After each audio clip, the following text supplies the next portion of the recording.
Hey guys, I'm back. I've been doing more. Well, the reason why I haven't posted in a while is because I've been doing more pictures on Instagram than making videos. I just find it's better because my videos aren't super high quality and edited. They're just right through my phone, just kind of like update videos and what I'm running. But this is the project I've been working on for the winter. I have built this project basically entirely in just the past month. It's been built from the ground up. I'm gonna start by talking about these Xo1 shock towers I've got on the car. That's going to be what the main video is about because I couldn't find any other videos on them. Putting on a slash 4x4, and then I'll go into detail on the rest of the car. The front shock towers, only two negative things, and this is mainly for people that are going to be doing big jumps and not just on-road speed runs. If you can see the shock tower at a very severe angle. I don't know why, but apparently that's how it is on the Xo1 maybe, or that's just how the bulkhead's set up, but it's at a very severe angle and not being as vertical.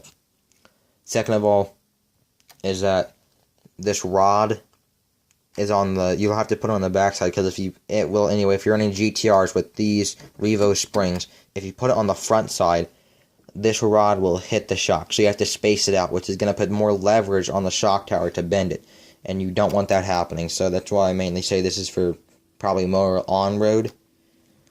And keep in mind though, I got these front and rear shock towers for $15. And it would cost you $40 for the shock towers normally. Now you'd have to buy one more extra piece. Now moving on to the rear is this J Concepts body mount adapter that is made for the rear. I didn't buy it just because it says it's for the rear.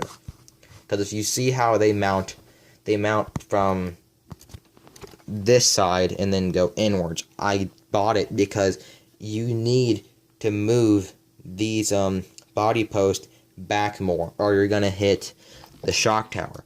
And even so, I had to do some trimming to this rally body post. If you run the regular slash body post, you don't have to do any trimming. But if you run this, you will have to do a little bit of trimming. I just put my belt sander to it and then some on the bottom down, and it worked just fine.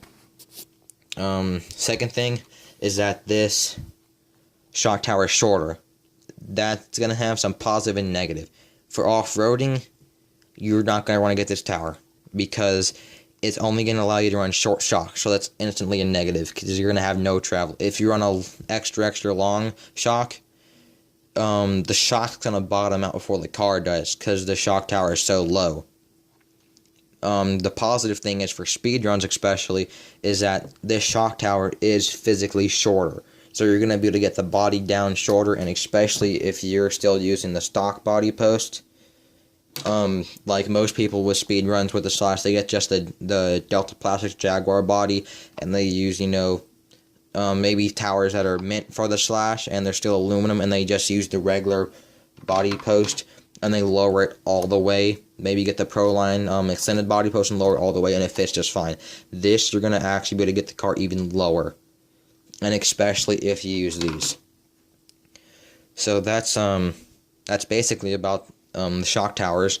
It cost me $18 right around for the shock towers, and then $10 for the stupid little J Concepts adapter on the back. Now moving on to the rest of the car. I won't be running these tires for, ever.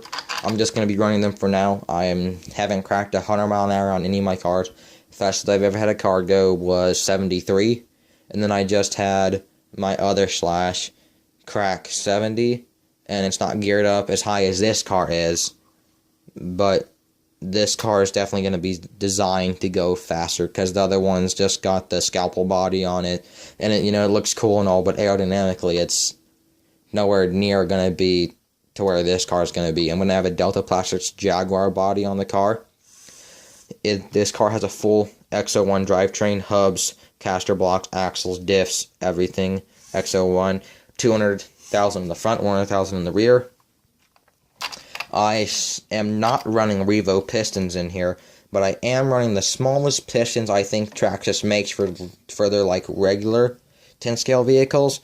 Which these are the pistons for the J-Tow, I believe. 1.3 in the front, 1.4 in the back.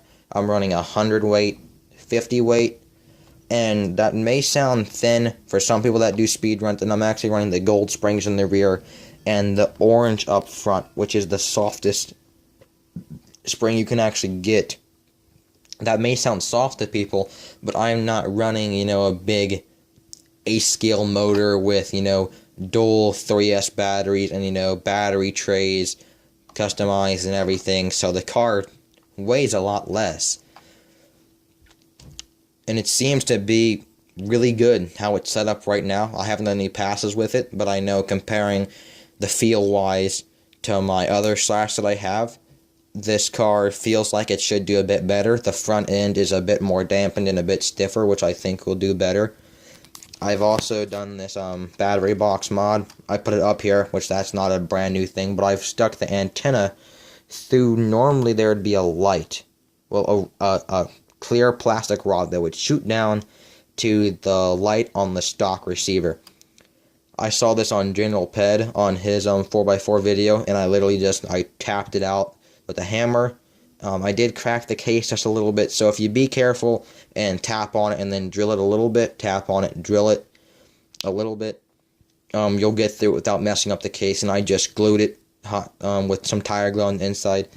If you can see, I don't even think you can see some glue seeped out right there, but really it's not that noticeable.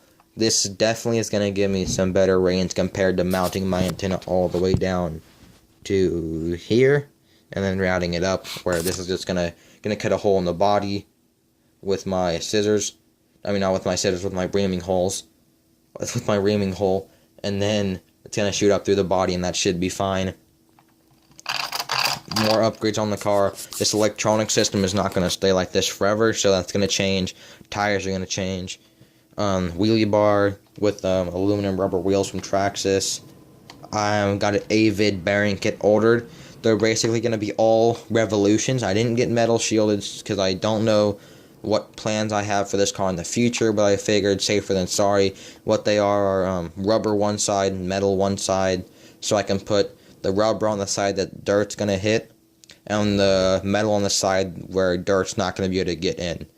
The only one I got in full rubber is the one for the motor mount, because I figured dirt could get in from the back or from in here. And all the other baggings for the car I got in revolutions. I'm running STRC gunmetal bell crank, Techno Center drive shaft, STRC ESC plate, and STRC motor plate. I do plan to maybe run this car on 4S. Sounds good to me, because I know there was like a 4S club and 6S. I don't think I've gone there. I've never messed around with the 6S cars. I have two cars that can take 6S, but I only run them on 4S. And I was just going to run the dual battery trays from Custom Sagums RC and run two 2Ss in series, and then put the motor up on top and get maybe like a TP power or just just a big knockoff motor, which should probably do enough. Are you? Okay. Well, that's it for this video, guys. I will post another video later once I get the build done.